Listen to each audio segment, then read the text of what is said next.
ओम शांति। सत्यम शिवम सुंदरम सतचित आनंद स्वरूप सत श्री अकाल मूरत सदाशिव परम पिता परमात्मा की प्यारी और जगत से न्यारी संतानें, प्यारे भाइयों तथा बहनों, आज दिनांक 23 मार्च 2022 की मुरली का मंथन प्रस्तुत है। उससे पूर्व खुद से खुद की बात, अपने से ही अपना संबोधन। ऐसा सो शिव की याद बिना चलते रहना किस काम का है।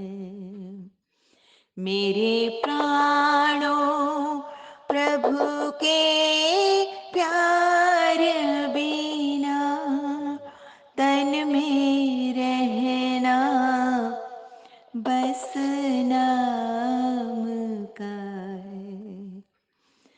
दुनिया में लाखों आते हैं, आते और जाते रहते हैं, पर अमर है जो उपकार करे और दिल से सेवा करते हैं।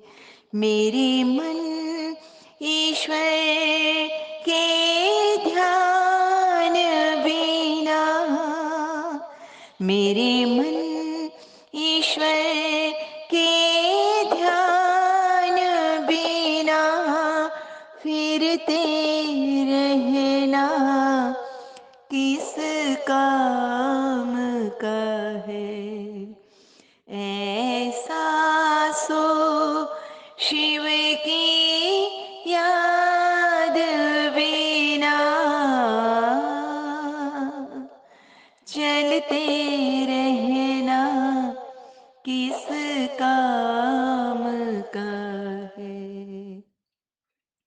मेरे प्राणों प्रभु के प्यार बिना तन में रहना बस नाम का है। जिन्हें ऐसी लगन लग जाए मुबारक हो उन्हें। गीता जी में चौथे अध्याय में जो 17th श्लोक है, उसके अंदर एक बहुत ही सुंदर श्लोक है जो सार गर्भित है, कर्मों की गहन गति को जो स्पष्ट करता है। कर्मणो ह्यपि बोद्धव्यम बोद्धव्यम च विकर्मणः अकर्मणश्च बोद्धव्यम गहना कर्मणो गति। कर्म, अकर्म, विकर्म, इनकी गहन गति को इसमें स्पष्ट किया गया है। You must understand the nature of all three. Recommended action अर्थात जो हमारा कर्तव्य कर्म है, जिसे करना अनिवार्य है। फिर रॉन्ग एक्शन अर्थात जो विकर्म है, जो वर्जित कर्म है वो। एंड इन एक्शन अर्थात जो अकर्म है। The truth about this is profound and difficult to understand. बड़े बड़े ऋषि मुनि भी कर्मों की गहन गति को नहीं समझ पाए। तो परम पिता परमात्मा हम आत्माओं के सामने इस कर्मों की गुह्य गति का रहस्य स्पष्ट करते हैं। बाबा कहते, मीठे बच्चे, कोई भी कर्म विकर्म न बने, इसकी पूरी संभाल करनी है। वो संभाल कैसे होगी? कदम कदम पर परम पिता परमात्मा की श्रीमत पर कर्म करना है। पहले श्रीमत लेनी है, फिर कर्म में, एक्शन में आना है। फिर आज का प्रश्न है कि विकर्मों से कौन बच सकते हैं और परम पिता परमात्मा की सही सही सहायता किन बच्चों को मिल सकती है? तो जो बच्चे सदा परम पिता परमात्मा के साथ सच्चे रहते हैं, क्योंकि सच्चे दिल पर ही साहब राजी होते हैं। जो प्रतिज्ञा करके विकारों का दान देकर उसे वापस लेने का संकल्प भी नहीं करते हैं, वह विकर्मों से बच जाते हैं। उस बाप की सहायता उन्हें ही मिलती है जो कर्म जो है उनको विकर्म बनने से पूर्व ही उस सच्चे साहब से राय लेते हैं, साकार को अपना सच्चा सच्चा समाचार बताते हैं। बाबा कहते हैं, बच्चे, सर्जन के आगे कभी अपनी बीमारी छिपानी नहीं है। जैसे सर्जन के आगे बीमारी नहीं छिपाने से सही हल मिल जाता है, ठीक वैसे अपने मन की सच्ची बात बताने से सही राय मिल जाती है और भीतर में एक हिम्मत भी आती है। अगर हम पापों को छिपाएंगे, गलतियों को छिपाएंगे, तो उसमें वृद्धि होती जाएगी और जो पापों की वृद्धि होगी, गलत कर्मों की वृद्धि होगी, तो पद तो भ्रष्ट हो ही जाएगा। हम अपने उस श्रेष्ठ स्थान से भ्रष्ट हो जाएंगे और उसके परिणाम स्वरूप सजाएं खानी पड़ेंगी, अर्थात दुख और पीड़ा भी तो सहन करनी पड़ेगी, क्योंकि रॉन्ग एक्शन है तो उसकी सजा तो मिलती ही है ना। तो बाबा कहते हैं, अब हमें तो पास विद ऑनर बनना है, तो वो सर्टिफिकेट प्राप्त करने के लिए क्या करना चाहिए? मुख और मन दोनों की आवाज से परे शांत स्वरूप में स्थित हो जाए। इस शांति की स्थिति में स्थित होने का अभ्यास करना चाहिए। आत्मा जब शांति के सागर में समा जाए तो उसका भी एक अलग ही आनंद है। ये स्वीट साइलेंस की अनुभूति बहुत प्रिय लगती है। इससे तन और मन दोनों का आराम मिल जाता है। और सबसे बड़ा फायदा क्या है? अंत में यही अशरीरी बनने का अभ्यास काम में आना है। तो कैसे अभ्यास किया जाए? बाबा बताते हैं कि शरीर का कोई भी खेल चल रहा हो, कोई भी कार्य चल रहा हो, हमने क्या प्रैक्टिस करनी है? अशरीरी बनकर आत्म स्वरूप में टिककर साक्षी होकर अपने शरीर का पाठ देखते हुए फिर कर्म करना है। ये अवस्था अंत में विजय बना देगी। पर यदि हम अपने शरीर इंद्रियों के भी साक्षी बन जाएंगे, विटनेस बन जाएंगे, तो क्या फायदा होगा? कर्म बंधन के अधीन नहीं होंगे। और जब कर्म बंधन के अधीन नहीं होंगे तो क्या होगा?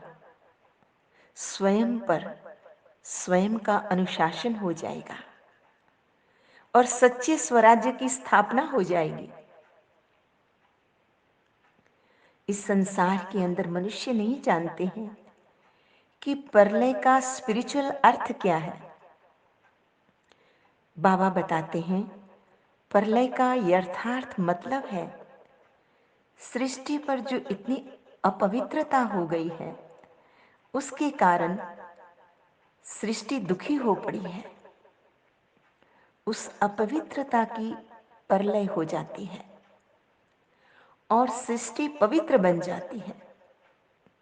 गोया तमोगुणी सृष्टि बदल सतोगुणी सृष्टि बन जाती है।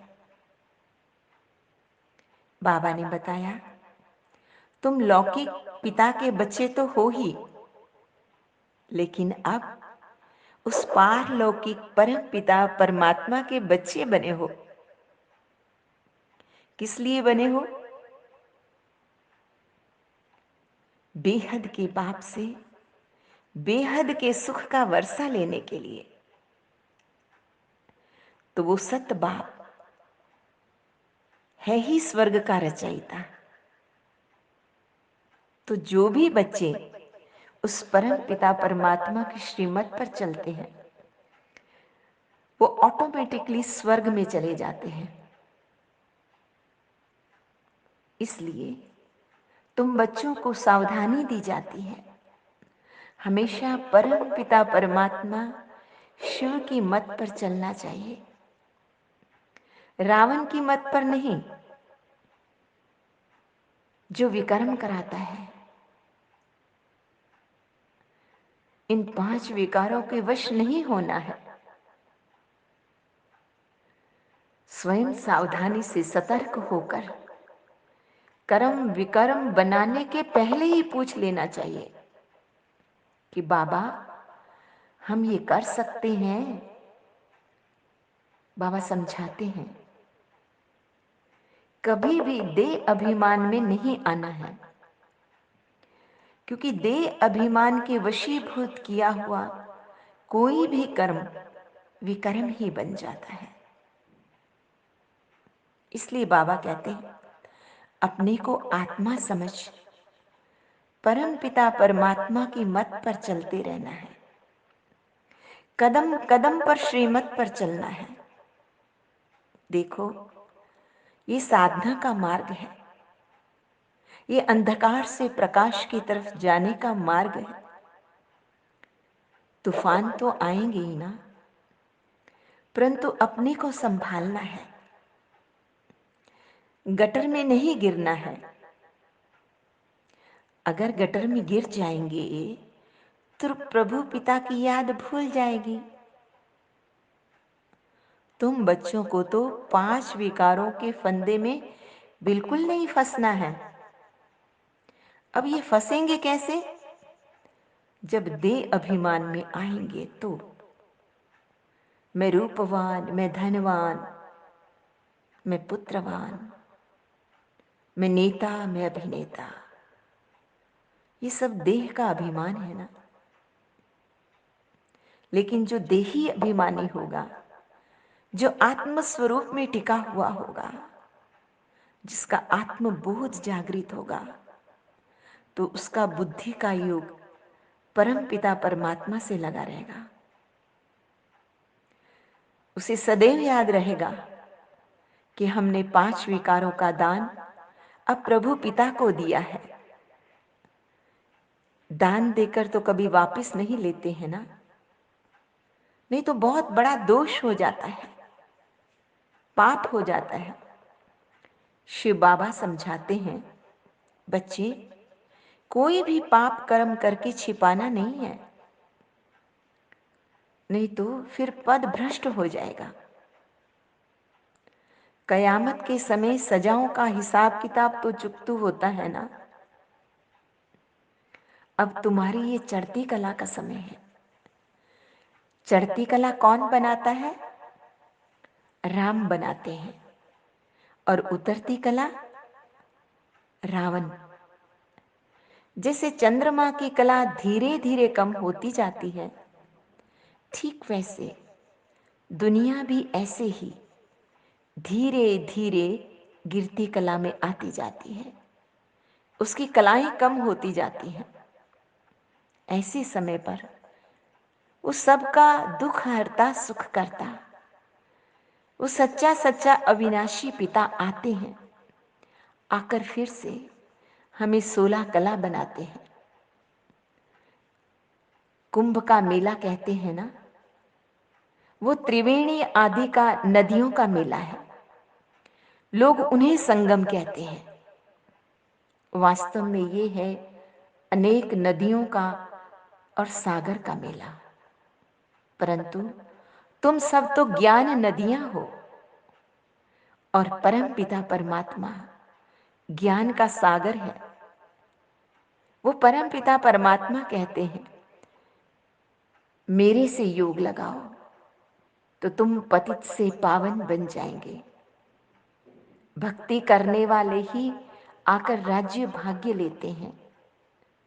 आज का स्लोगन है, सर्व गुणों व सर्व शक्तियों का अधिकार प्राप्त करने के लिए आज्ञाकारी बनो।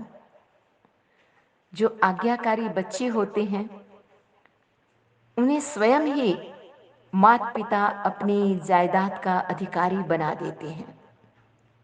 इसलिए हमें भी श्रीमत पर आज्ञाकारी बच्चे, फरमान बरदार बच्चे बनकर चलना है। अपनी पूरी संभाल करनी है। खुद को देखना है, खुदा को देखना है। अच्छा, मीठे मीठे सिकिल दे बच्चों प्रति माता पिता बाप दादा का याद प्यार। Good morning. रूहानी बाप की रूहानी बच्चों को नमस्ते। हम रूहानी बच्चों की रूहानी माता पिता बाप दादा को याद प्यार, गुड मॉर्निंग और नमस्ते। सदा रहो हंसते, कहीं नहीं फंसते, बन जाओ फरिश्ते, बांध लो अपने बसते चलो प्रभु के रास्ते। वाहिगुरु जी का खालसा वाहिगुरु जी की फतेह। बोल साचे दरबार की जय। लोका समस्ता सुखिनो भवन्तु। लोका समस्ता सुखिनो भवन्तु। लोका समस्ता सुखिनो भवन्तु।